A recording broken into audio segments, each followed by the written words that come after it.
The following news flash is brought to you by the Lone Star Lowdown, providing your daily bulletins for the commodities market. Today in history, news updates, and the inside scoop into the tides of the alternative. Markets for Friday, April Fool's Day 2016 are currently trading with gold at $1,221.75 an ounce, silver $15.04 an ounce, Texas crude $38.34 a barrel, and Bitcoin is currently sitting at about 416 U.S. currency. Today in history, the year 2001. Same-sex civil unions become legal in the Netherlands. The first country in the world issued civil union licenses to gay and lesbian couples. Today in history. In recent news, some corporate April Fool's pranks went not so well this year. Yahoo's Inc. news service published an article reporting that all the Trader Joe's more than 450 grocery stores would be closing in 2017. Trader Joe's fans went to Twitter with mad tweets, even though at the end of the article it stated that it was clearly a joke. A spokeswoman for Trader Joe's said that the chain had nothing to do with it. And Google, who has been quite active in pranking customers for the last decade on this date, added a Gmail mic drop button to their Gmail services, which automatically sent an animated image from the Minions movie showing the character Bob dropping a microphone. Many users were unhappy after accidentally pressing the button, sending the joke email in reply to more serious ones.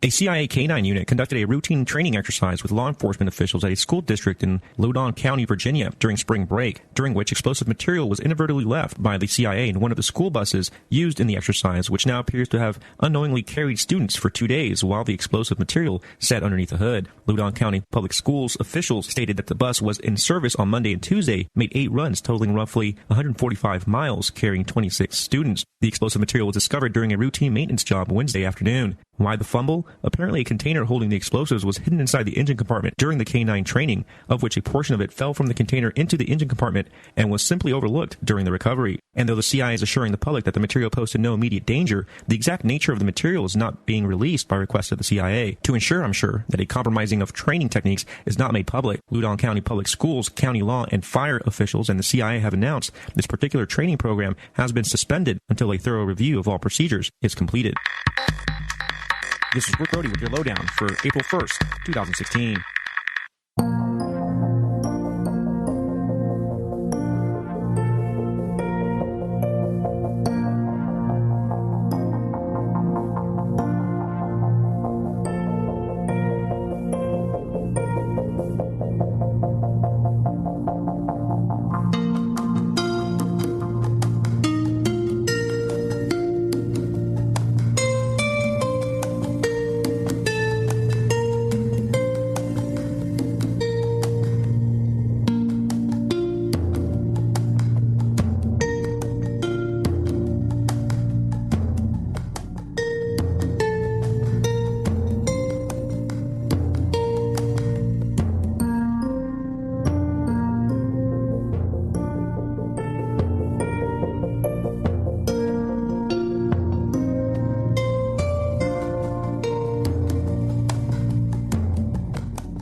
Well, hello, everyone. Welcome to Nourishment for the Spiritual Warrior. It is Saturday, April 2nd here in beautiful Austin, Texas. We'll be on air from 2 to 4.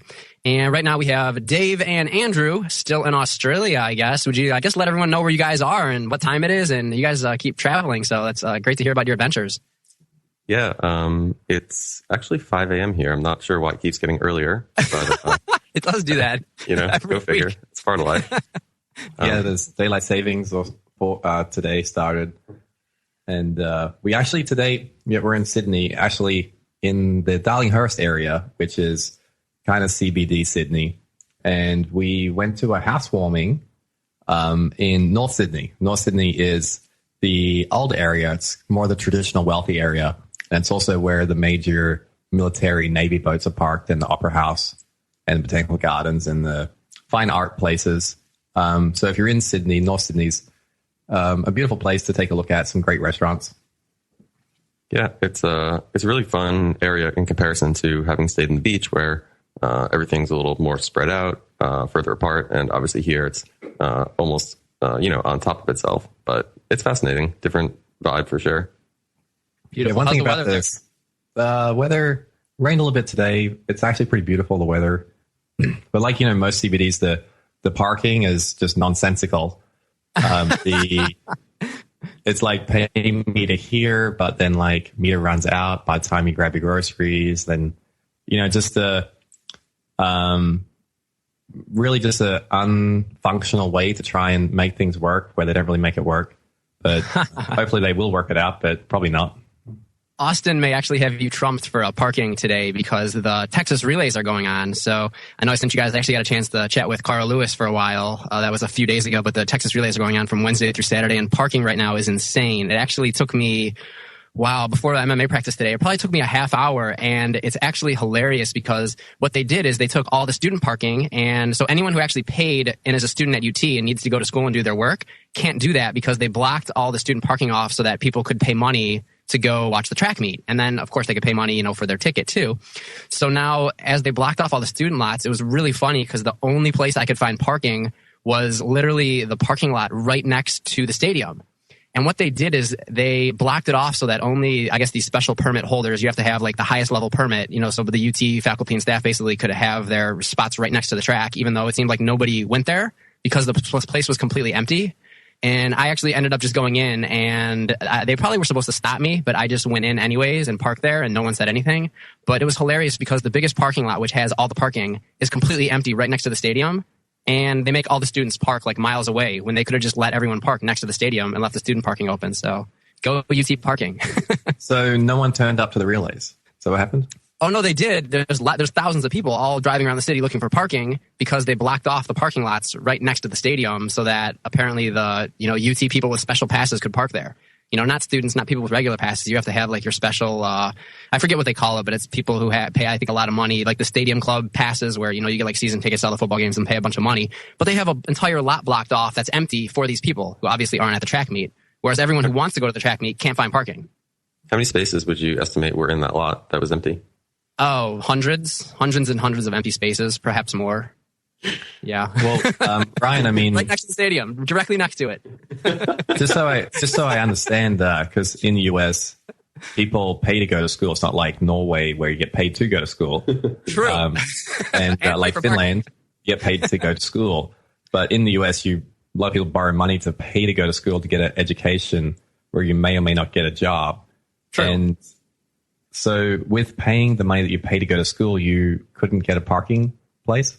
Well, no, not only did you pay at the college, the faculty that receive your money, they were given parking? Yes. Not only did we pay to go to the classes in school, we actually had to pay on top of that. So I had to pay extra money for a parking pass, just so I could actually park my car and actually get to my class. So I actually already paid for the parking, but the parking I paid for, they just blocked it off today because they felt that it was necessary to just charge other people money to park there. Okay, just for international listeners that, in other countries where it's considered, I guess, indecent to charge people to go to school. But so the people the academic people that you pay to teach you, they are given parking, and even though you pay for parking and you pay to go to school, and you weren't given parking that was close to the stadium for your University Texas athletic event, which is a part of, you're in the kinesiology department, right? So it's probably absolutely a part of the reason why you are paying to go to school and study kinesiology is you want to look at the sporting events to have a better understanding to be competent at what you're studying. Everything you're saying is 100% correct, Dave. Yes. So for our international listeners, if they can work it out for me, please let me know. But I'm still very confused as to who's making these decisions and why they're making them, I guess. You sure, Ryan, they just don't like you? Was it just about you, or was it everyone else? No, I think I don't think I was being solitarily singled out today, at least. But no, there was definitely a lot of other people there having parking issues, because I could see people just circling around the whole time. And I mean, just parking all over here is just wild right now. Everyone's trying to just find a place, and that's what's laughable. I know you always like to talk about too, the idea of lack. There is no lack right now. There's not a lack of parking spaces. There's parking spaces right next to the stadium. There's parking spaces in parking lots all over the place. They're being withheld on purpose for people who aren't there and aren't going to be there. So it's like, oh, just in case, a couple hundred or a couple thousand of these really special, important people decide to show up, there's a space for them. But while everyone else, screw you, and, you get to pay for parking, or you don't get to park at all. So, you know what I must say I find fascinating, just from traveling the world and looking at different places. Like, there's some cities you don't have to pay for parking. You're a taxpayer, you pay taxes all day long. And so the government provides you, because you employ the government, with not just roads, but actually parking spaces. And it's just very unusual for some people around the world that your money that you pay that can build all these roads and all these bridges and all these buildings, the money can't be used to build a parking structure in the CBD district, which you don't have to pay to park in. So, I mean, and then they say, we just don't have enough resources. Like, look, we have roads that go around continents. That's true. That's very true. And I know all of us lived in Vegas, and I think on the next segment we'll get Dr. Lisa in, who's in Vegas. But I remember seeing articles earlier this year that Las Vegas parking garages are going to start charging now, which should be very, very interesting to see how that, works out for some of these hotel casinos if they do charge.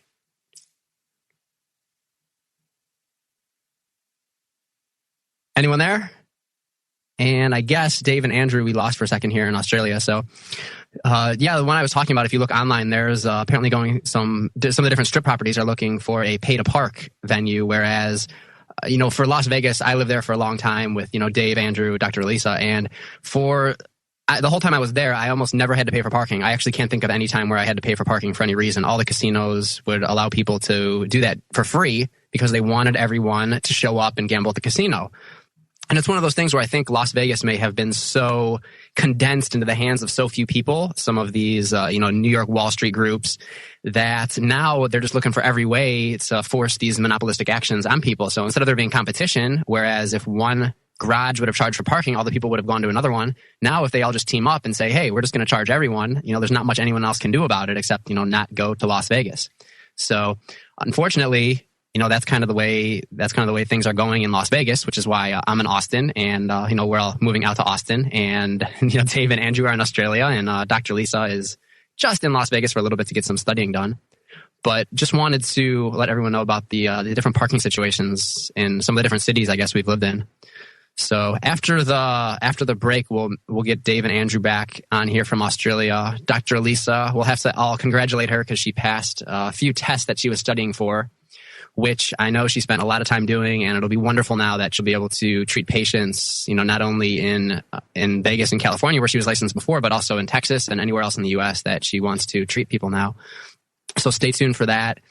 And we'll also get into the show. We have some great announcements too. The Austin Universe show, which we're going to hold here in August, should be absolutely amazing. We have a lot of local gyms, local venues. So many people are interested in participating in it. So that's another thing we definitely want to get into and just tell everyone how you can get involved. The website for that's austinuniverse.com. It's AUSTINUNIVERSE.com.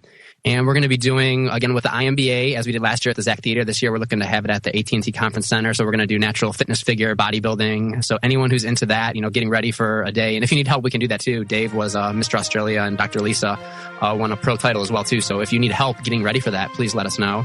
And we're also going to be doing powerlifting and bodybuilding and some jiu-jitsu and martial arts and hopefully some shooting competitions. So definitely stay tuned for that. Coming up to our first break here, this is Ryan Metzel here in beautiful, sunny Austin, Texas. And after the break, stay tuned. The rest of our hosts will be on. This is the Logos Radio Network.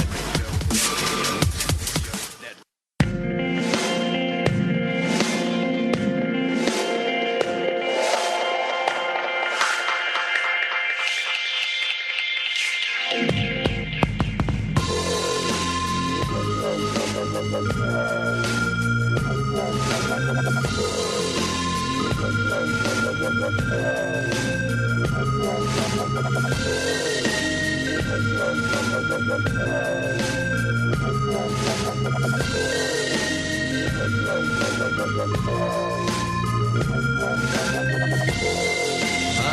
the immortal path, meditate on the formless form, student of the art of war, slayer of the mode of ignorance. I follow the immortal path, meditate on the formless form, student of the healing way. The Dharma wheel is spinning, the golden age is rising, the Dharma wheel is spinning.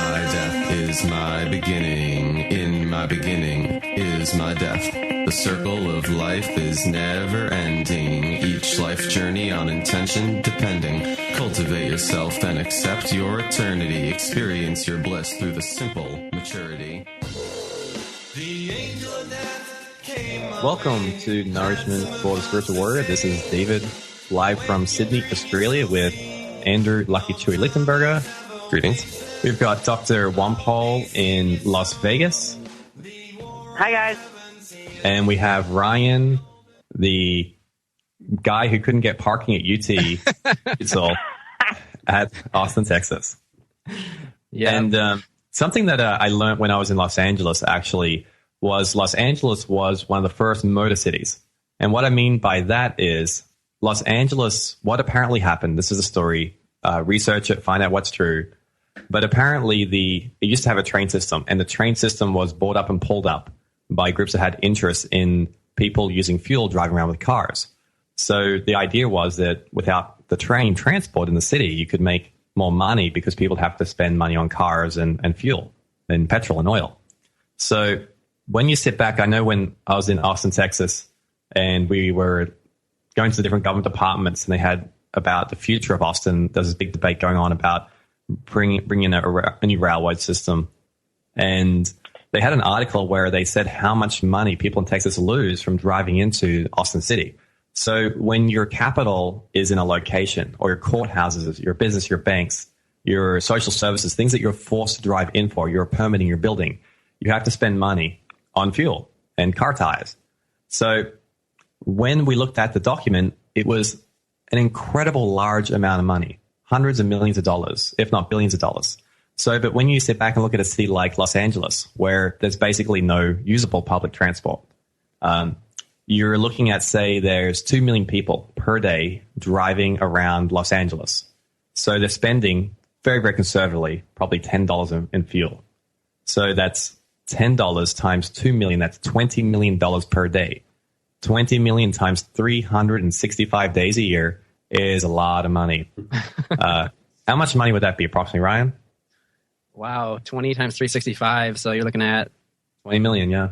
Like 7.3 billion. Billion, yeah, 7.3 billion. Yep. Yeah, and then what they do is they have the ability then, using fractional reserve banking, they can take that money and they can lend out 100 times.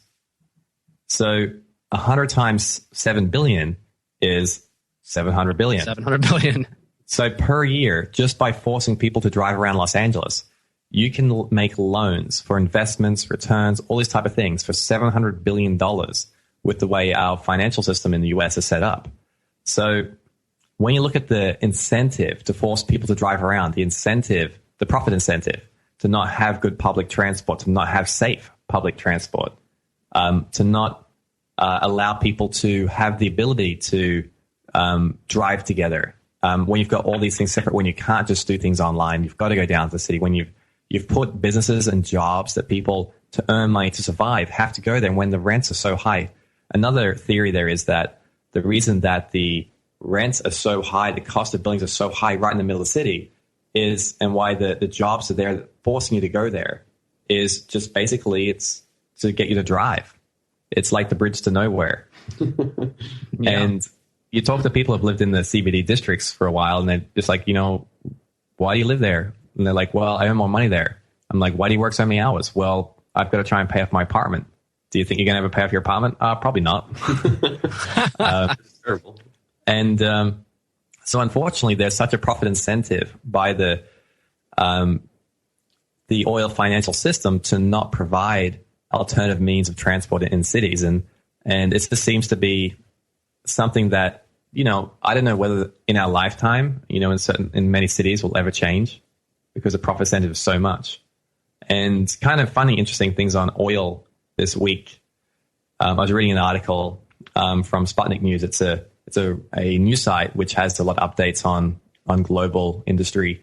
And it was saying that approximately up to 75% of the world's oil is directly or indirectly now controlled by Russia. So for our Texas listeners there, we have a lot of oil in Texas. But Russia, at the moment, indirectly or directly may control about 75% of the oil. And when we look at, they're already at their 5th generation jets, they're already at their missile systems that apparently, the S-400 missile systems that none of the U.S. manufactured Lockheed Martin, Northrop Grumman equipment planes can penetrate, according to many reports. They are doing very, very well. And when we've got oil being relied on for just day-to-day transport, Russia's going to become a lot more wealthier. And I know they just did a 20-year deal, I believe it was 20 years, with China on supplying gas and oil. And when we look at what's going on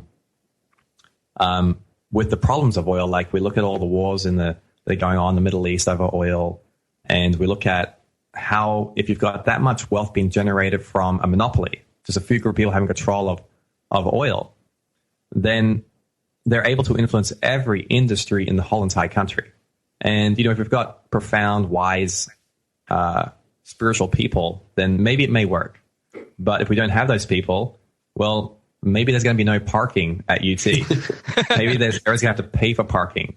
Maybe they're going to decide that Susie Joe, their cousin, brother, nephew, sister, daughter, second related cousin, is the right person to put in charge of something you're passionate about, and they might not be passionate about. So monopolies and this type of wealth, unchecked by the public, it definitely is a thought of some concern. Yeah, I think that's a pretty fair way to put it.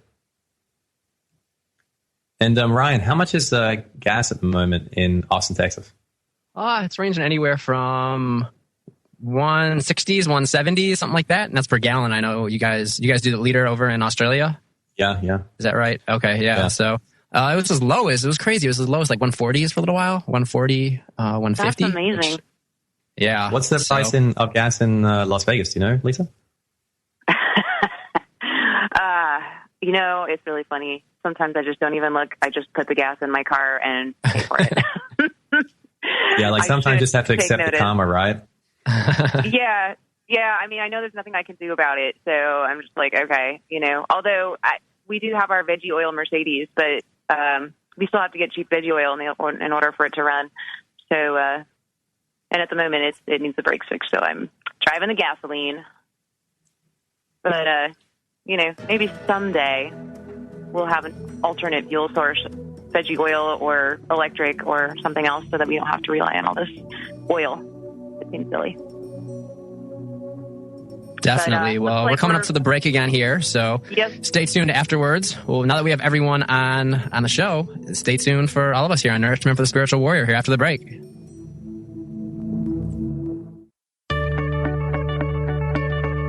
Put down that soda and back away. New research shows drinking one sugary soft drink a day dramatically increases men's odds of developing aggressive prostate cancer. I'm Dr. Catherine Albrecht, back with details in a moment. Privacy is under attack. When you give up data about yourself, you'll never get it back again. And once your privacy is gone, you'll find your freedoms will start to vanish too. So protect your rights, say no to surveillance, and keep your information to yourself.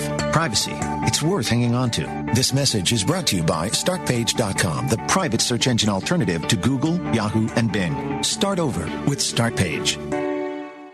If you're a man who chugs soft drinks, I've got some bad news. A 15-year study finds men who drink just one can of soda a day were a whopping 40% more likely to develop prostate cancer than those who avoid the stuff.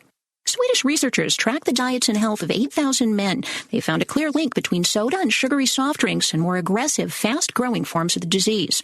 Their analysis also linked consuming large amounts of rice, pasta, cakes, and sugary cereals with a less serious form of prostate cancer.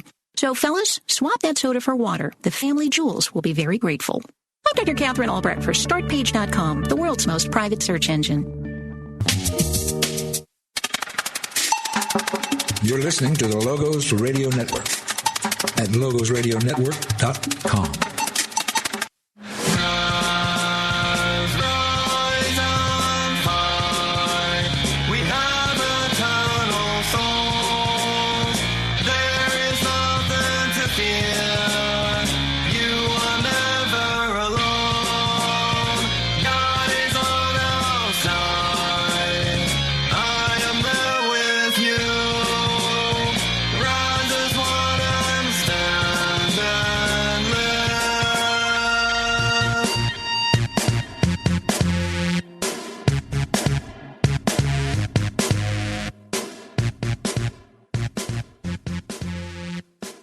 Hello, everybody. We're back. It is currently 5:34 a.m., Sunday, April 3rd, 2016, and I'm here in Sydney, Australia. We have David, Dr. Elisa Wampoles in Las Vegas, and Ryan Mutzels in Austin, Texas. And Andrew, I got to ask you, have you guys been awake all night long? Yeah, we have. I was considering going to sleep, but then I found out that it is actually an hour earlier, the show, than it was last week. So figured, what's the point? Sleep for 2 hours or just hang out and enjoy the nighttime. I actually love nighttime. It's kind of my most creative time, where I feel, maybe it's because everyone else is sleeping. Certainly no real distractions going on, but I definitely enjoy, I guess, just thinking about life and self-reflecting at night. Seems like it's more peaceful, actually. I've noticed the same thing. Like, everyone's all crazy during the day, especially in the morning, trying to go to work and all that. It's like if you're sleeping through that point, whereas if you're up at night, it seems like the whole world is just calm and you can just get there and focus. So, yeah, I would agree with you, definitely, Andrew. Yeah, something of interest. We were in the CBD area, just near one of the colleges. Great vegetarian place, Harry's Vegetarian. It's an Indian family who are inspired from Vrindavan. For our international listeners, that's apparently the birthplace of Krishna. And there's a little temple there that's apparently a couple thousand years old that we got to visit when we were in India. And the whole entire city is vegetarian. There's no alcohol. There's, several million people in Vrindavan. And we ran into a group. It was like a bookstore, and I love bookstores. So Andrew and I walked past if it was a bookstore. But it was like a socialist, communist action political group. And they were getting ready to do a protest. And so, I love to listen to people and try and learn something each day. So I asked them if they could explain to me, what they are. And the lady there, she said, we're kind of like, Yeah, she said they're a group that wants to tear down capitalism and the free market. And then David asked her, well, what do you want to replace it with? And her response was democracy. And she began kind of explaining how she thinks we should look to emulate countries like Venezuela and Bolivia in their approach to politics. And I was just thinking, I haven't visited all of these places, but my general understanding was that the quality of life seems a lot higher in a place like Australia, being, a fairly prominent middle class and all. Yeah, and it was rather interesting. Like when we asked her, okay, you're going to, and, she's like, we're going to dismantle capitalism. We're going to get rid of the free market. And when I asked, well, can you define like your democracy? Like, how does it work? And she kind of looked at me like I was asking a weird question. And like, she hadn't gotten that far yet. But so I asked her, so does everyone's vote count? And she said, well, yeah, kind of. It's just that the people who have lived in the country longer get more stuff. They get more resources. And I'm like, okay, so everyone's vote counts equally or not equally? She goes, well, the votes kind of count, but not really as much as other votes. and I'm just thinking like, okay, so you guys are going to tear down the free markets and capitalism. We're going to replace it with, can you imagine like, okay, we've got extremist groups attacking the country. What would you do? Oh, let's all vote. Well, who's going to vote? I don't know. How many votes do you get? What's your votes worth? Well, we get more votes because, I don't know, we've been here longer. Shouldn't we ask the person who's the most educated, experienced, and has the most wisdom? No, let's just ask the person who's been here longer. And but they didn't want to chat too long. I was actually kind of really just interested in understanding, their perspective. Maybe I'd learn something about the world. And they're going for a protest. And they're protesting against a building development group. And they were saying that, some land that may or may not be, I mean, who knows, but they're saying that the land was very, had some type of spiritual significance. And I was like, oh, cool. Yeah, I think land has spiritual significance. So I said, is it, you're talking about like it's God's land, right? Like that's the issue. Like, that people don't understand, like it's God's land and we should treat the land correctly. And the guy kind of looked at me like I had a weird look on my face. He's like, I gotta go. And, but what it was about, we ended up finding out, was basically a group of people want,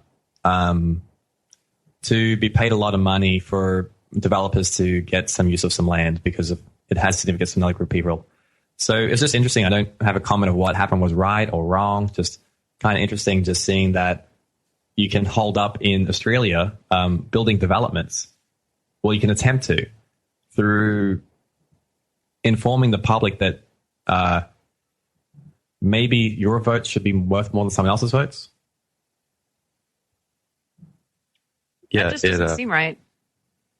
I agree. It doesn't seem right. And, it's great that people are able to exercise their free speech and, share what it is that they think is important. But it would have been interesting to have seen what happened at the protest. Yeah, it's actually really interesting, like a place like, Australia, Austin, Texas, where it has a tiny bit of free market left in it, just a little bit, and a little bit more freedom of speech than most people. And because you have the freedom of speech, you can be like this group and be, social, communist, whatever they want to be, and they can go about and hold up signs and cheer their opinion. That's everyone's entitled to their opinion. But can you imagine if they can do that in Texas? You've got your freedom to speak and have your own political ideas. And but can you imagine what happened if you went to an extremist country where all that was illegal and it was punishment by death? Yeah, it wouldn't end well. And I mean, it's like these people, they really in some way should reflect and say, oh my God, what an amazing place I live in, to where I can say how I feel, protest, do all these things in a safe environment.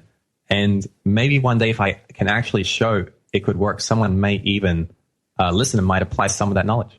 Yeah. And I also found it interesting, given they have this time to spend pursuing something that they find important, if this issue that they have with the way that, I guess, the system is currently being run, what would they do if it was resolved in their then free time, given that they now have, resolved what they find to be important? Yeah, and it was really interesting. Like with talking with them, it seemed they hadn't given any thought with what they would do once they destroyed the free market and pulled apart capitalism. And it's like, step number 2. Yeah, I guess at their rallies or protests, they must not encounter too many people disagreeing with them, because they didn't really have such engaging answers for what I thought were fairly simple questions to raise. Yeah, just asking them to define their platform, what they mean by their words, and just how their system would function. Yeah. So were they saying that they were basically communist, or what was their... Well, the way they described was kind of like making a cake. So a little bit of this and a little bit of that, and throwing that, so they were just, it seemed like there's wanting to be able to say everything that is going on right now is wrong. And they didn't have any solutions. I mean, they said they were kind of communists, Marxists, a little bit of Venezuela in there, a little bit of indigenous, a little bit of... Venezuela isn't a great place, anymore. I haven't been there, so I don't know. Yeah. Very odd. Yeah, just all over the place, kind of flip-flop, up and down. It's no real teeth to it. Hang tight. Easy.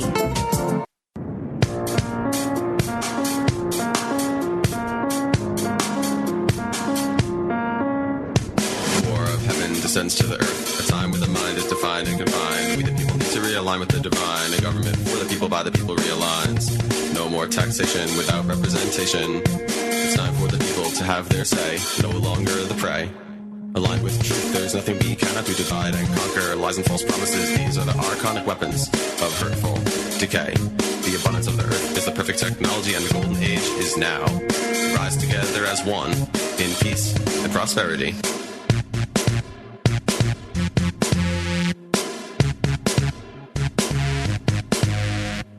The archons are hacking the bio-internet, and the false light is blinding.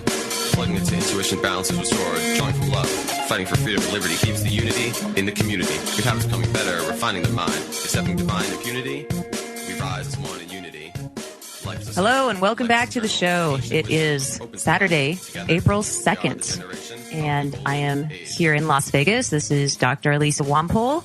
I am separated from the team at the moment. I just had to take a bunch of licensing exams over the last month. And I'll tell you what, man, studying a lot really hurts your brain. I did nothing but study for so many days in a row. And it's in Chinese medicine, we say that when you concentrate or you study too much, it damages your spleen.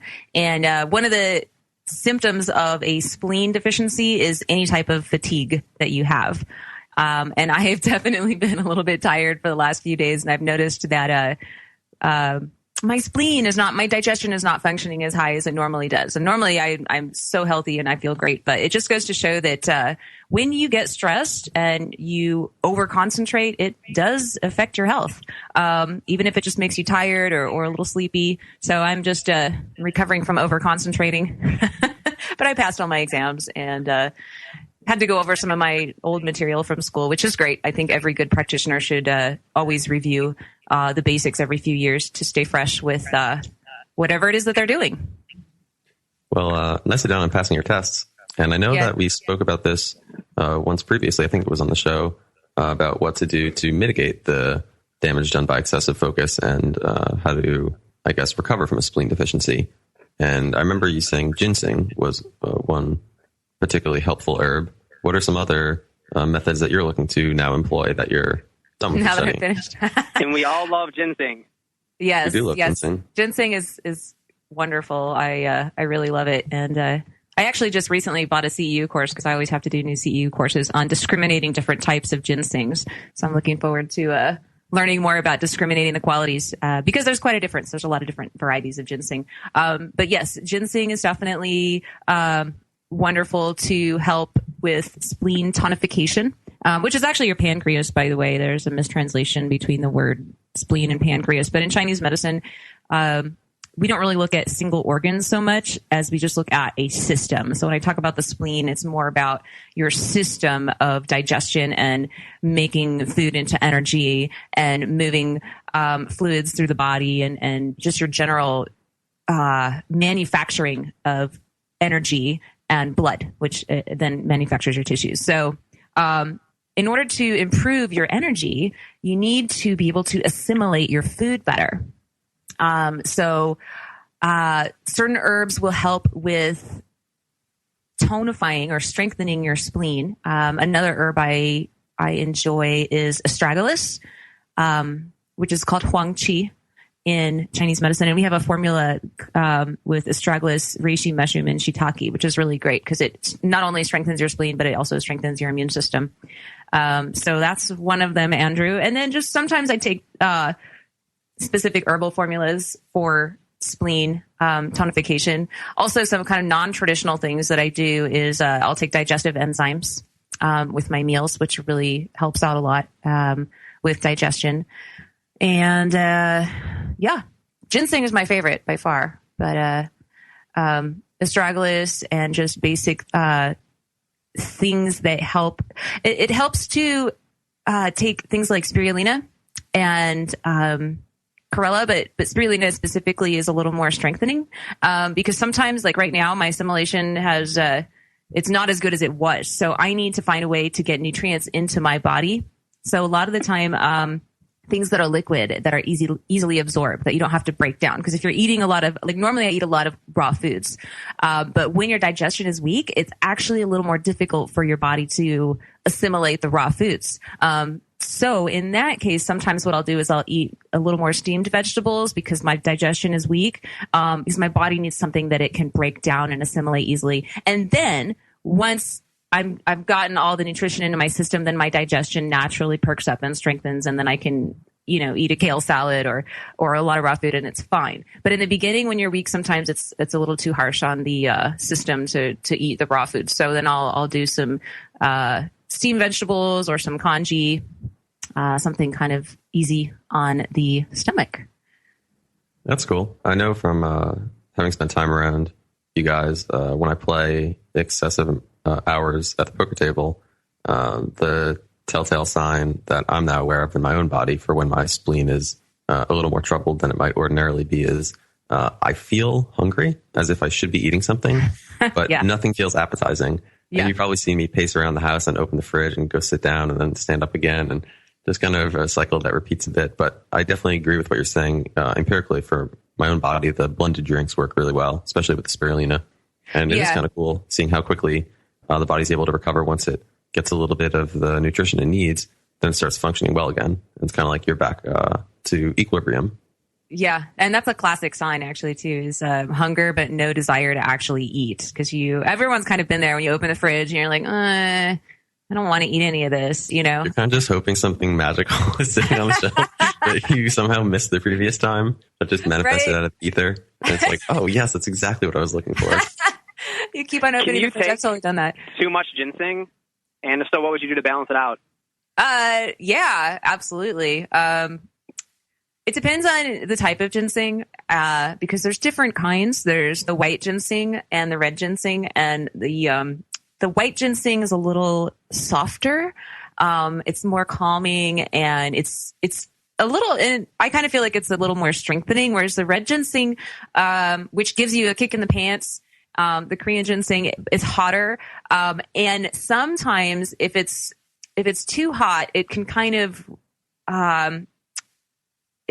of push you into a slight, what I would say, deficiency of yin, for lack of a better word. It's too hot. So then you need more cooling herbs that are more nourishing for yin, to balance it out, because everything's about balance. So yeah, you could definitely, and I've done it. I've taken too much ginseng and I've just felt jittery and not good. On accident, I think one day I dumped the whole bottle in and I didn't realize, and I just drank it and I went, oh man, that was a huge hit of ginseng. It's like taking too many coffees.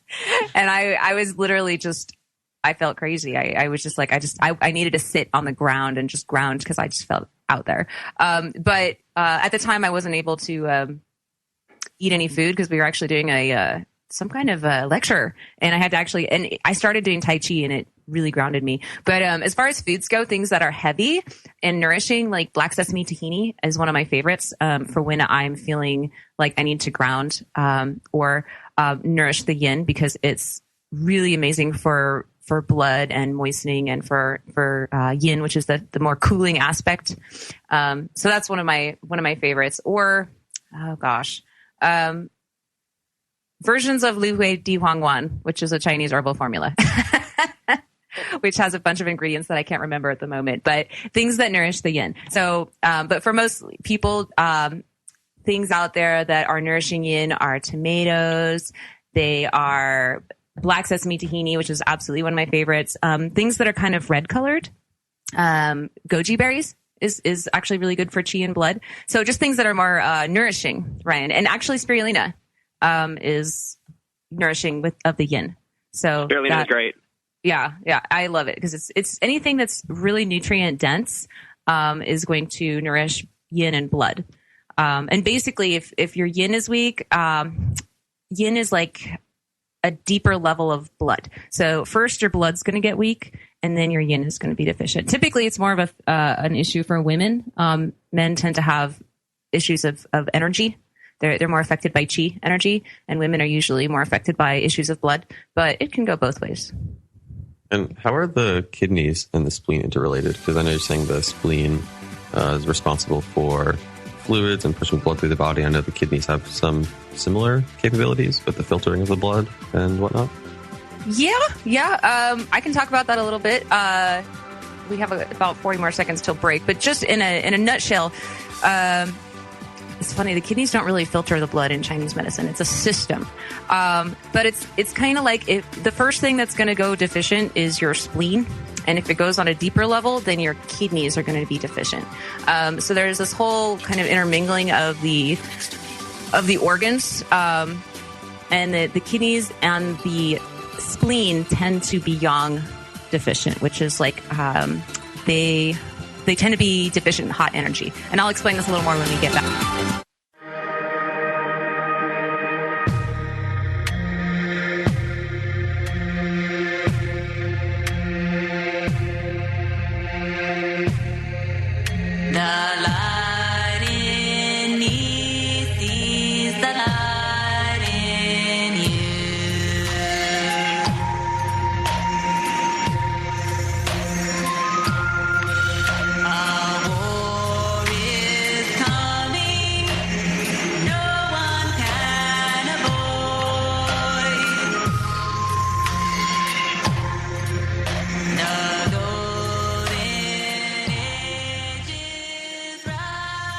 Hello, this is Dr. Lisa. Welcome back to the show. Just before the break, Andrew had asked me a question about how kidneys and spleen are related. And in Chinese medicine, anyway, I can speak for that. And I was starting to say it's sometimes it's hard to put this into terms that make sense to Westerners that don't really have any familiarity with Chinese medical theory, but I'm going to try to make it simple. Basically, the kidneys, they say, in Chinese medicine are the seat of your yin and yang energies of the whole body. And there's basically, when you're born, you have this, what they call this pre-heaven essence, or before you're born, which is what your parents give to you, the energy that's passed on from your parents, and your constitution, your strength, and you might relate this with genetics. But that is basically what keeps you going through your life. Your pre-heaven. Is that your Jing? Your Jing, is that what it's called? Yes, or you can call it the Jing. There's also the post-heaven essence, which is that essence that is created by the manufacturing of qi and blood from the spleen. So even though they say, although there may be some qigong experts that say, no, you can replenish pre-heaven essence, but for the most part, you cannot replenish that essence that you're born with from your family, but you can replenish your post-heaven essence by taking superfoods, by doing herbs, by doing qigong, by doing things that basically promote health. So once you run out of essence, that's it. You're done. You've passed on to the next level. And things that burn your essence are staying up late, doing drugs, having too much sex. Actually, they say burns out your essence. Working too hard, being stressed out, all these things. So the idea is to preserve your essence and rebuild your post-heaven essence. Now the kidneys relate to the spleen in that because the kidneys both have yin and yang, there's this yang energy, the Mingmen fire is what they call it, responsible for a lot of things. But one of the things that the Mingmen fire does, or the yang energy of the kidneys, is it's the energy, it's your metabolism. It creates movement in your body. It's the fire that creates changes, chemical changes, processing. So if your kidneys if they don't have enough warm energy, enough yang energy to make the processing happen, then the spleen doesn't have the yang energy to do its job. So when you get burnout, when you get tired, your spleen does not receive that warming yang energy from the kidneys to do its job of transforming and transporting all of the nutrients that it obtains from your food and also the breathing too from the air. And so you get run down and tired. And a lot of the time people will present with patterns of spleen and kidney yang vacuity together or deficiency. There's a lack of energy. And what they feel is cold. They feel cold all the time, and everything is moving slow, and their fluids start to build up in their body. They get edema, especially in the lower legs if it has to do with kidneys. And so everyone's seen people like this as they get older. It's just like everything has stopped moving, and they're just kind of collecting water, and they're tired and they're cold, and they have no energy. And that's because that yang energy has been depleted. So that's kind of how the kidneys and the spleen work together in that way. Does that make sense? Yeah, I think that, to me at least, that makes a lot of sense. And it's just a thought I had while you were explaining that I think is interesting. And you can share whether or not you think there's any relevance to this. But typically when people are in good spirits and good health, have a lot of energy, they're able to have reasonable posture. And then whether it's working long hours or, in my own case, playing long hours at the table, the ability to maintain the posture is significantly lost over a long enough time period. And I was just thinking that sitting up straight, your kidneys would have more functionality because the low back's not being compressed. Yeah. And I'm wondering if, as you fatigue, part of that is in any way interrelated with the slouching of the posture and the kidneys functioning less optimally. I think you're really onto something, actually, because, as I was taking my exams, actually, it was really funny. Every time I saw low back pain or back pain, I'm like, oh, kidneys. That's like the minute I saw that on the test, I knew it was a kidney syndrome. And so, low back pain is absolutely a marker of depleted kidneys. And whether or not it has to do with you hunching over and then the kidneys getting depleted, or the kidneys are depleted and then you're hunching over, it could be argued. But I think that that's probably really true because the kidneys actually can move around quite a bit inside your body. You'd be surprised how much your organs can actually shift. And in general, I think energetically, yes, if you're sitting up straight, all of your meridians are aligning and flowing smoothly. So all of the organs receive the ultimate flow of energy when you're sitting in good posture. And if you're hunching over, then you're pinching off that energy a little bit. And probably starts this downward spiral of everything being depleted. And I've definitely become more aware of my body and the difficulties it has at certain times and what is responsible for those difficulties. And when I have that low back pain, fatigue experience, I can kind of feel my kidneys almost like pulsating. It's like a swollen kind of feeling. Yeah. And kind of the feeling I get is that they're running on empty, almost like trying to operate properly, but really struggling to do so. And I believe it was the ancient Egyptian culture that was a proponent of sitting in a particular way that maintained optimal kidney function for their meditations or what have you. But I remember reading that somewhere, and I always found that was interesting. Yes, that makes a lot of sense. And, actually, regarding posture, I do have to say, I learned Tai Chi I started back in 1998. And one of the things that I learned quickly was that posture is everything. And as I've gotten older, because my posture has been good since I've been in my 20s, I corrected my slouching, and I don't sit with as much of good posture, but I definitely walk with good posture. And for the most part, I keep my chin up a lot of the time. And I don't have those saggy jowls on the chin that you see women start to get as they get into their 40s. I'm not seeing that at all, actually. And I think so much of maintaining your beauty and your youthfulness is about maintaining good posture. Because you see women as they get older, and men too, their shoulders start to slouch forward, and it slouches more and more and more. And the next thing you know, they've got this kyphosis of the back, this hunchback. And it looks awful. It's not attractive, and it's not healthy. Why are you guys laughing?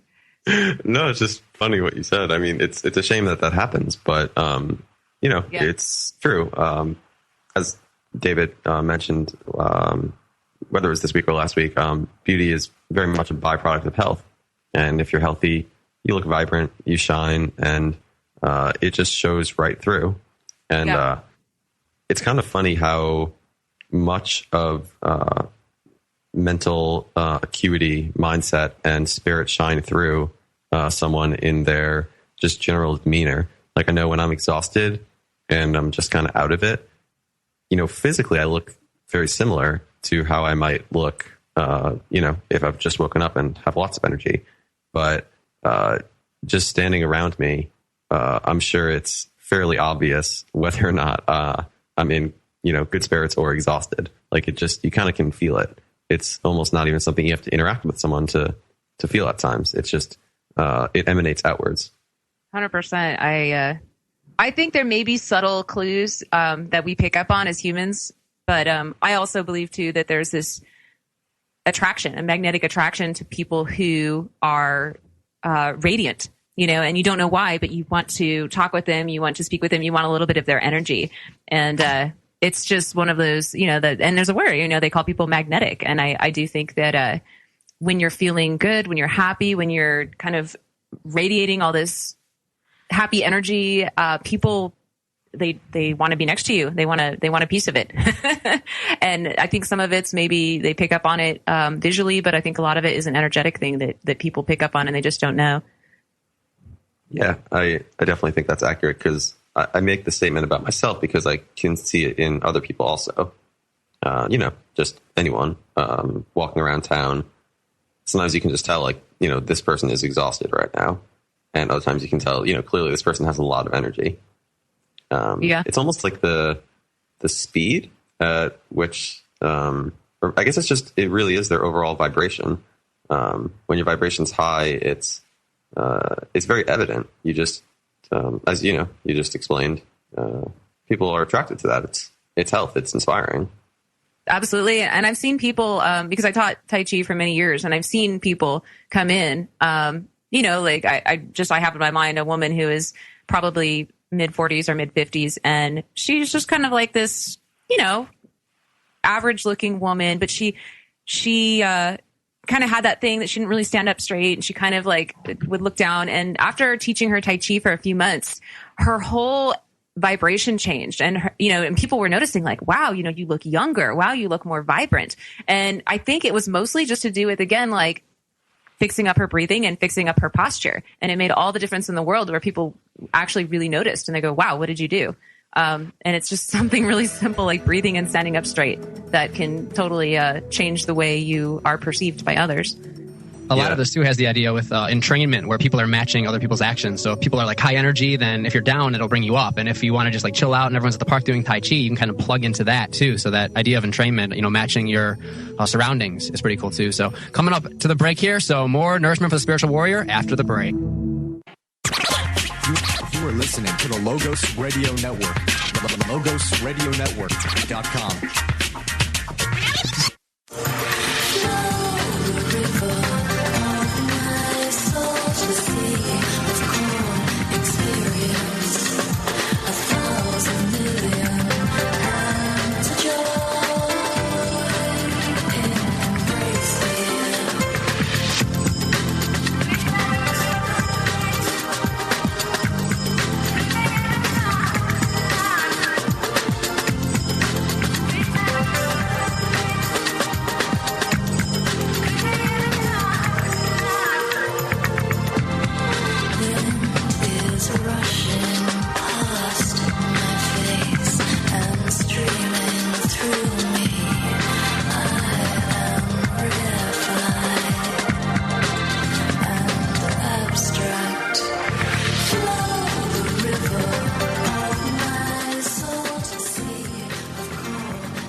Welcome back, everyone, to Nourishment for the Spiritual Warrior. We are broadcasting worldwide, and I'm here in Austin, Texas, Dr. Elisa in Las Vegas, Andrew and Dave in Sydney, Australia, where apparently it is just raining, and definitely a mix of weather there. It's actually, I'm blown away by how much I love the weather here in Austin. I lived in Vegas and Miami and Atlanta for a while, and for me, this place is just perfect weather-wise. So I definitely appreciate that. And there's so much going on. If you're in the city today, the Texas Relays are going on at the UT Stadium. So you can check that out. Veg Fest is also going on. That's probably where I'll be heading after the show here. And I wanted to bring up too, actually, I got a chance to chat with Carl Lewis, who is, won many Olympic medals, and just a very interesting conversation because he's always featured in a lot of articles, and Dave and Elisa featured him in, the book for the Nourishment for the Spiritual Warrior about, him being vegan. And it's always great to talk to someone in person about their experiences. And he told me that he absolutely thought that, going vegan helped him lose weight and helped him, was a part of him being able to, win at the highest level. Another one of the guys he was coaching, he's coach now at Texas Tech. And it seems like he definitely promotes the vegan, vegetarian, high fruit and vegetable lifestyle to his athletes. The one guy who was there with him, who actually took the picture of us, he was vegan too. And it's great to see that, people that are achieving these highest levels are passing this knowledge down to other people, I guess, to kind of take the baton, as you will. So yeah, some great experiences there. Yeah, that's cool. I got a picture of that. That's cool, Ryan. It's incredible that people are able to live a lifestyle. It just makes you, really understand there's something profound behind all things. There's a spark of eternity that has so much grace and so much intelligence that, you can live a life of veganism where you become strong, healthy, attractive, aware, intelligent, fast, and you're improving your own life, and you're allowing nature to cooperate with you, and nature is being nourished also. The universe really is self-protecting. Absolutely. And there's another great thing I wanted to let you guys know. I know I told Dr. Elisa the last time I was chatting with her on the phone, but there's a couple out here who are now going every week to San Antonio to get raw organic vegan produce from these large, I guess, farms or a big warehouse that sells these wholesale, these, kind of what we used to do in Vegas. We used to have everyone come to the clinic, and we'd have that, amazing farmer bring food. And so they started doing it. And some of the prices, I'm so blown away. Last week, I think I got 36 heads of organic lettuce for $10. This week, they had 84 avocados for $17. And they also have wow. some of these smaller packs too. So yeah, anyone who's interested, either feel free to get in touch with me, or there's some of the different vegan groups on Facebook that you can join, and they send out every week the specials that they have. So, you know, it definitely can be cost effective to live, you know, more of a raw vegan lifestyle. And it was like I think it was like $27, $29, but I got a huge box this week they had actually organic coconuts, which I really hadn't seen before, but they had bananas and bell peppers and avocados and just this huge thing that, you know, it's going to take me at least a week to go through all of it. And I've juiced like 20 romaine lettuces the other day. So that was a lot of work, I'm sure. Oh my gosh. Yeah. I didn't realize it. It's been a while since I've done that. And it actually makes a lot of juice. I was surprised at how much juice was made by the romaine lettuces. I remember that day when, Dave, remember when you bought 100, I think we got 100 lettuces from San Diego. Yeah. Actually, a few times we've gone and bought 100 lettuces, and the person at the counter is like, "What are you doing with those lettuces?" Like, it's almost like, is someone kidnapping lettuces? It's a fuel source. Yeah, and I'm just like, yeah, just going to juice them up, and you just feel amazing. You know, that chlorophyll coming and the nutrients and just the bioelectric energy out of fresh romaine lettuce juiced up. It's just wow. It's like ready to expand my conscious and awareness today. Feeling lights are on inside the mind. Yeah. Actually, remember we were comparing the difference between doing juiced vegetables from the grocery store that were still organic and doing vegetables that had just been picked the day before from the farm, and juicing those at organic. And it was amazing how much of a buzz you get from the recently picked vegetable juice, or vegetables that get made into juice. You're flying. It's amazing. There's definitely a lot to, you know, how fresh something is and how it affects you, and also how the food is grown. Yes. Very true. And, I remember, our friend, Barry. Do you guys remember Barry? Barry Coral. Yeah. He used to, he was a really cool, farmer in San Diego. He used to he was an artist, still is, and he would paint pictures and put them out in his fields next to his avocado and apple and fig trees. Oh, wow. Yeah. Yeah. It was really cool to just, I don't know, I guess create a nice energy in his farm, and he had amazing fruits. Barry's a tropical fruit. Actually, he's quite a character. This guy, we should have him on the show, Ryan. He's, almost 70 probably now, and just bursting with so much energy. So much energy. he's amazing. And he's been vegan, and he's one of these people. It's just like, animals are our friends. We shouldn't eat them. And he's just a riot though. And he's, just has so much life in him. Just a great model of what an older person can be, if they have a good attitude and they take care of their health and they eat healthy foods. He's amazing. I love people that are older that are just magnetic, because it inspires me to continue doing these things that keep me healthy. And there's so many people nowadays, our parents' age, that are looking for that youthful vibrance, and you know, they don't want to have to grow up and be in a care facility with other people looking after them. And I think my parents, because it puts a lot of stress on them, you know, having grandparents in certain homes, and it's not something they want to do, but you know, it almost gets to the point, just, you know, from personal experience, where if they can't take care of themselves, then, you know, unless they're going to have someone watching them 24 hours a day, which again is impossible now. Most people are still working, and there's not many people actually retaring with Social Security and Medicare and any of that. Most people are still working, obviously, because that obviously didn't work out so well. Right. But so they can't, you know, take care of them the whole time. And so then they end up having to spend a lot of money, you know, having other people take care of them. And I think most people that are getting to that point now don't want that to happen. And so they're really looking for ways to make sure that I guess you could call it a burden, or you would just call it, you know, the stress that isn't placed on like myself or my sister or our generation. And it's just getting this information out there, showing these examples, Barry Coral being a great one. And a lot of people in, you know, Indian, Chinese culture getting actually stronger and healthier as they get older. I mean, it is a beautiful thing to see.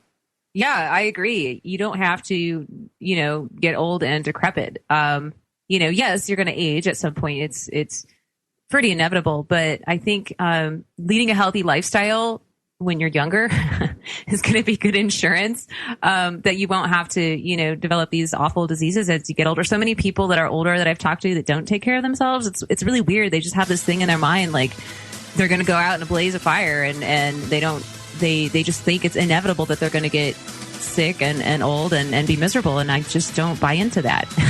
I don't think that has to be the way it is. Absolutely not. So coming up to our break here, we have a half hour left in the show. Stay tuned for more Nourishment for the Spiritual Warrior on the Logos Radio Network.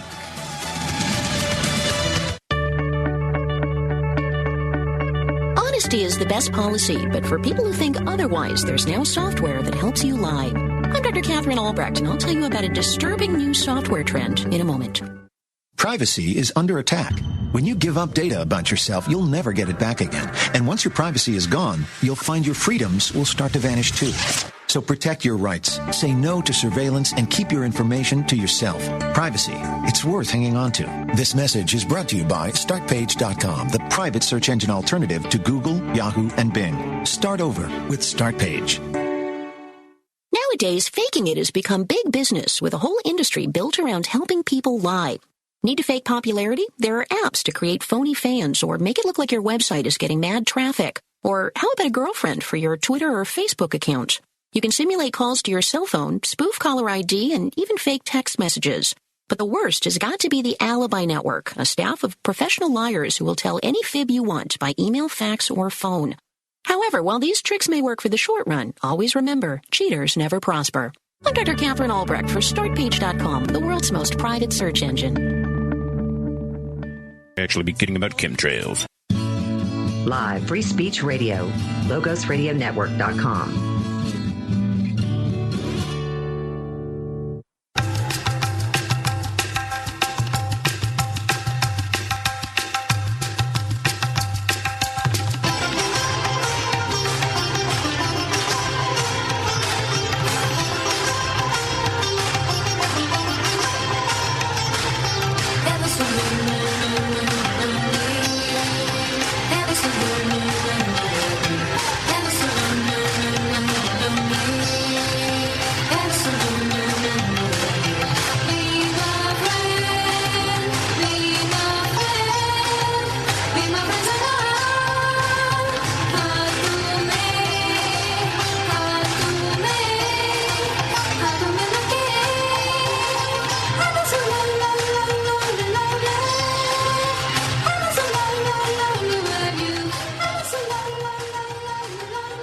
Welcome back to Nourishment for the Spiritual Warrior. This is Ryan Metzel here in Austin, Texas, Dr. Lisa Wampole in Las Vegas, and Andrew and Dave may still be going strong in Australia, or maybe the tiredness may have hit them. So we're actually still trying to get them back on either Skype or phone here. So as soon as we do, we'll get back with those guys. But yeah, before the break, we're just talking about how living more of a raw vegan lifestyle, eating a lot of, fruits and vegetables, which goes well in line with the Veg Fest today. So I'm definitely excited to go check that out here after the show. Yeah, we went down there last year. It was fun. Yeah, definitely. Not quite, I guess, as healthy as I would like to. Yeah. A lot of the stuff is, cooked, maybe not organic. And it's just kind of funny. You just meet people with different levels of health. And it's like hard to keep, because everyone thinks what they're doing is the best, or, you know what I mean? They think what they're doing is correct. Not many people will admit like, oh, I think I should really do this, but I just can't do it. So a lot of times, when you try to tell people, oh, I don't want to eat that because it's not organic, or I don't want to eat that because it's not vegan, or this or that, and people just can't understand it. They can't grasp, like, why do you have to go to that next level? And, my mom always says that too. She's like, you're the healthiest person I know. Like, I need to be healthier. And I'm trying to explain this idea that, all of us, myself, you, Dave, Andrew, try to get across to people. There's no limit to health. There's no limit to consciousness.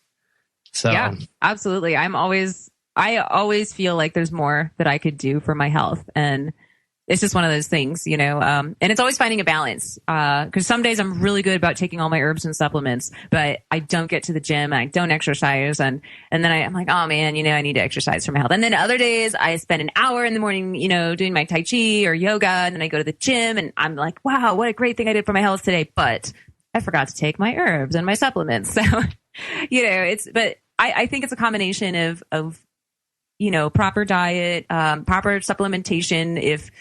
If that's something you do, and that's definitely something I believe in, is supplementing, because we can and we have the resources to do it. So why not? It'll just make you feel good, if you know how to do it. And of course, meditating, calming the mind, doing some type of stretching or yoga, and also strengthening. I recently went to a Pilates class, And it's funny because, you go through phases, Ryan, where you're really doing one thing and then you stop and then you really get into another thing.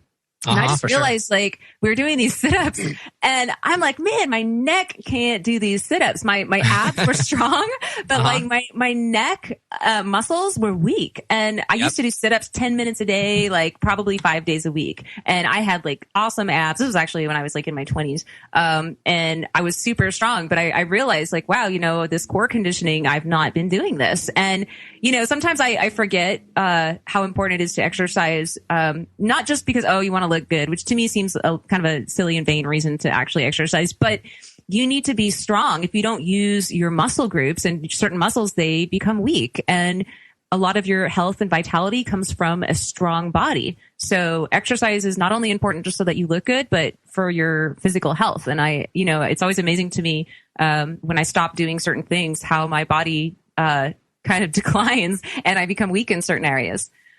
Oh, I totally agree with you. Yeah, it's funny because I've seen a lot of people on Sundays at Barton Springs. A lot of times there's people doing acro yoga, and I really hadn't ever done it before. A couple of girls showed me some stuff really quick, but never understood it. And then I met some girl at a party during South by Southwest, and she said they do this meetup anyone here in Austin every Friday at the Black Swan Yoga at the Westgate location. They do Friday nights all day. I guess it's a yoga jam from I think it starts at 8 o'clock or something like that. It goes all through the night, and everyone's doing acro yoga. And I was just blown away by the level of flexibility and stability actually that requires. I mean, I've played, football on a high level and track and field and a lot of, martial arts.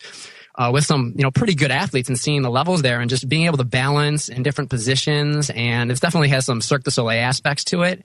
But it's just really always interesting finding new creative ways and seeing, where different levels of consciousness people have attained, and they're pushing the limits in these different areas. Yeah, it's true. Are you back, Andrew? Hey, what's up? I'm back. I'm back, Andrew. Yeah. Oh, it was interesting what you're saying. Actually, I took an acro yoga class once, and I'm not sure if this is true, but the instructor said that it was initially created to help paraplegics recover. And I thought that was fascinating.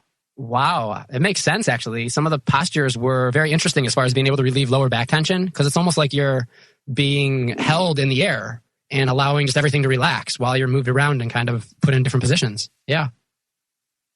That's really fascinating. Actually, in my first class, I realized how tight my low back was. Talking about kidneys and all, I'm sure from many long hours of playing and not enough low back stretching, it was a much needed release.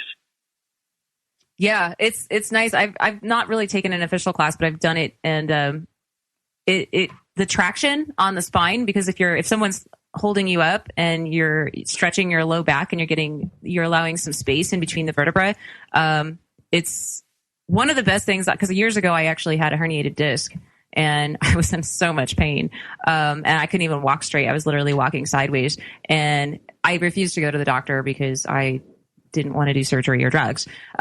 So I went to get some chiropractic adjustments and did some acupuncture, but it was one of those things that it had to be fixed physically, manually. And so traction therapy actually really fixed it. I got one of those things where you hang upside down and it creates some space in your low back.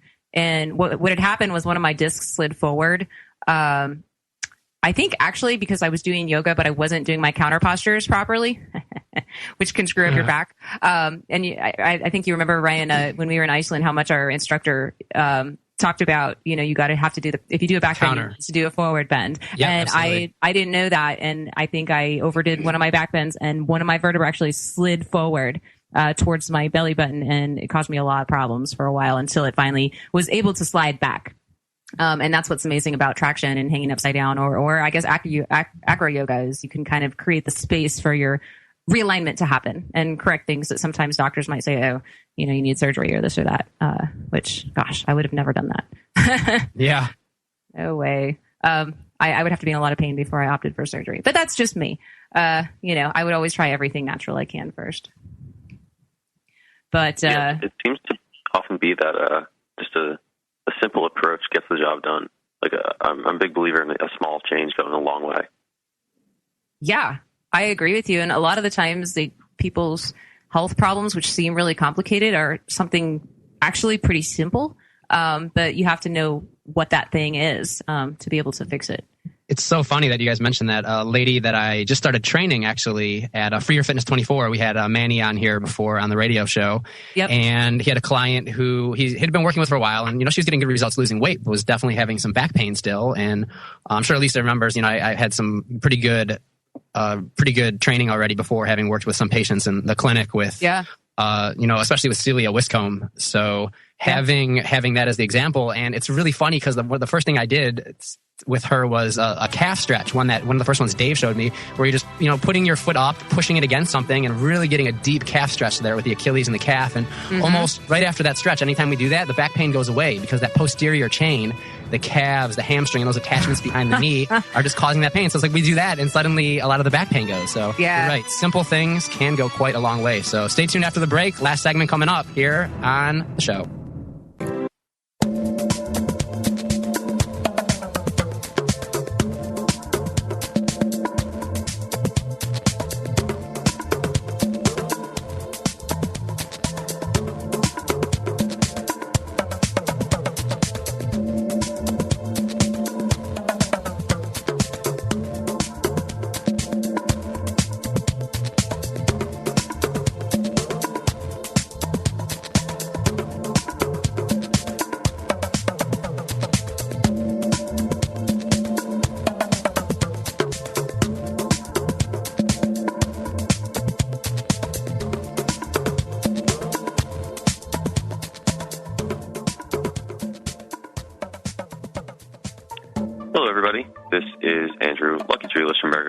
I'm here in Sydney, Australia, and this is the last segment of our show today.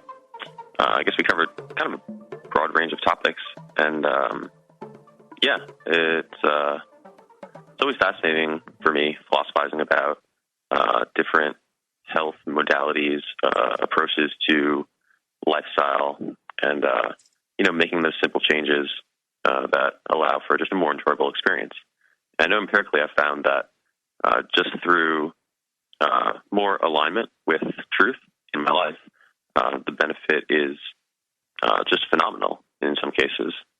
And I guess that's kind of all I have to say about that. It's just the simple that brings us bliss.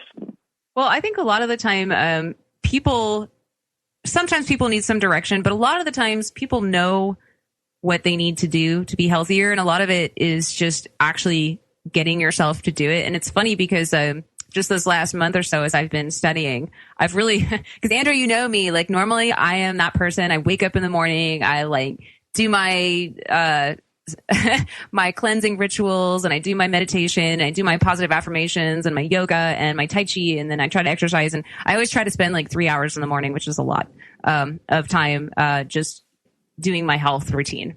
But as I've been studying for the last month, I just woke up in the morning and started studying and didn't do any of it. And when you fall off the wagon, it's hard to actually get back into your thing. Sure. You know what I mean, right? And so people always want to make these changes, and they go, "Oh man, I'd really love to do some meditation, or I'd really love to do this or that, but I'm just overwhelmed and it's hard." And what I always tell people is, just do a small amount. Just say, okay, today I'm just going to do 5 minutes of whatever it is, yoga, meditation, qigong, exercise, if that's what it is, or, just one supplement. Always give yourself something really easy to start and easy to accomplish. And then gradually, as you do your 5 minutes of qigong or whatever it is, you stick around and do maybe 10 or 15 minutes. And then gradually it just becomes part of your good habit, and you just do it. And then you actually really enjoy it, and you don't put it off. You're excited to get up and do all these things. And so for me, even I have to apply this to myself as I've, been waking up and studying. And then now all of a sudden I'm not. I'm like, okay, today I'm not going to do 3 hours. I'm just going to do 30 minutes of a couple of things, because it's overwhelming sometimes if you set the bar too high for yourself. And I wouldn't recommend that starting out. So 5 minutes of meditation. Sometimes that's all you need to get on the path to doing it more often. No, I would definitely agree with that. Yeah, because it's overwhelming sometimes. And I know we're busy too. We have busy lives, jobs, kids. Some people have kids. I mean, it's a lot to try to find time to take care of your health, but it's so important, and you just feel better for it. One of the things I should do every day, I know it's really important, and I forget sometimes too, is just taking 5 minutes. It's all it really takes. 5 minutes of just sitting and putting out a positive intention for the day and saying, okay, this is my positive intention. Sometimes I call it my abundance meditation, where I'm like creating money and happiness and good things around me. But just taking some time out and putting yourself into a positive mindset, to me, even above all the supplementation, the exercise and yoga, just getting your mind in a place of, hey, I feel good, I'm happy, things are good around me, makes all of the difference as far as how the rest of your day goes. Things just kind of fall into place when you start your day with expecting good things. It's something simple to do, is just kind of sit and do something that makes you feel good. I think that's so true. And I think all the herbs and the supplementation kind of just allow you to more easily find your spiritual center, where you are able to be consistently in that state of positivity and abundance. And I very much feel that all spiritual practice is an effort to just maintain that throughout one's life. So you can always be in the mindset where you're making good decisions and you don't feel rushed or fearful. You're confident, you're content, you're peaceful, and you're just enjoying life. Yeah, I agree, Andrew. It's weird, but it's kind of like most of us, whether or not we want to admit it, exist in this state of kind of, unless we're actively doing things to make yourself feel good and feel better and feel happy, there's always this weird kind of underlying worry or fear or lack of confidence that kind of sneaks up on you and you don't even know, because, we do look around in the world and there are crazy things going on and sometimes it can be disheartening. And so I always tell people too, like, if you're not actively going out and doing things to try to lift yourself up every day, then all of those things in the world that are a little bit harsh are going to creep in and sneak up and catch up to you, and you're going to let it affect you. And because there's a lot of things in the world that you could focus on that are negative. And, yes, we need to go out there and defeat some of the negativity, but part of that is just being joyful and happy within our own selves and feeling confident in ourselves, that, we can make a difference and we can make the world a better place, just by being an example of happiness. That is quite true. I think every day. Sorry, go ahead, Ryan. Oh, no, yeah, I was just going to say that's, you're right. Taking things really simply, if you just look at a lot of animals when they wake up, and this is what I told one of my clients too, like, what's the first thing a cat does when it wakes up from a cat nap? It does this stretching first, right? And it's not that long. It doesn't necessarily need to spend 3 hours. Sometimes it only spends 3 seconds, but it stretches its back and its paws and does its, kind of like child's pose and cat stretch action. And, then it's ready to go. And it's not really worried about what's going on everywhere else in the entire world. It's just kind of there at that time. And, it's incredible too. One of my roommate who I'm staying with right now and renting a room from his house had a couple friends, and they left a few dogs. They went on their honeymoon, and it's just incredible seeing the way that this one dog, you throw toys at it, and it's somehow just able to sense where you're going to throw the toy. And I'm just like, wow. I totally understand how the Shaolin monks and all these guys used to just watch the animals and be able to learn so much, because there's definitely a second sense going on. In that, like, you can try to trick him and throw it this way and throw it that way, but at the end of the day, it's just so fast and they're so strong, and they're not, a lot of these creatures aren't that big, and just imagine what we as humans really are capable of. So, just some interesting references to what you guys were thinking, and just goes to show, what's really out there by some very simple creatures. Yeah, it is fascinating how intuitive animals are, and I guess they lack some of the free will, maybe, that we as humans possess, or the ability to really change the world in many ways.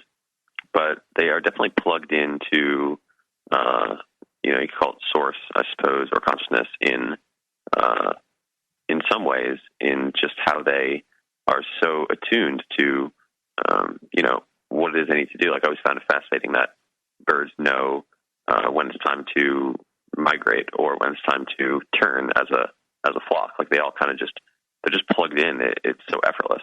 Yeah, and how salmon find their way back to the small little stream where they were born in to go and lay their eggs. Like that's, after leaving, going out into the ocean, come back to that same place.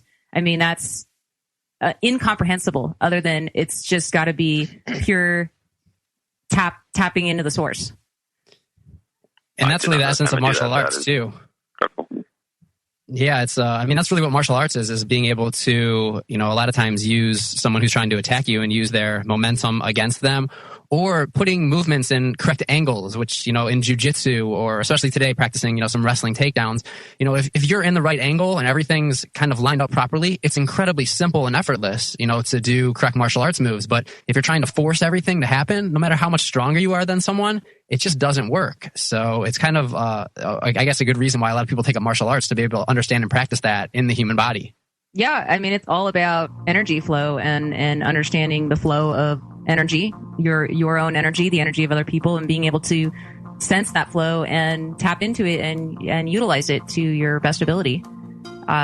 It's a really interesting journey, actually, learning about energy and flow. I would highly recommend people get into learning a little bit of Tai Chi, Qigong, martial arts, to be able to better understand their own body and the world around them. Yeah, the internal arts has just been invaluable for me. Absolutely. Becoming more aware of my body and what I'm capable of. Beautiful. We are all infinite. And on that note, here at the end of the show, so a special thanks to everyone for listening in. Another week here on Nourishment for the Spiritual Warrior. Have a great weekend, everyone. Bye, everyone. See you guys.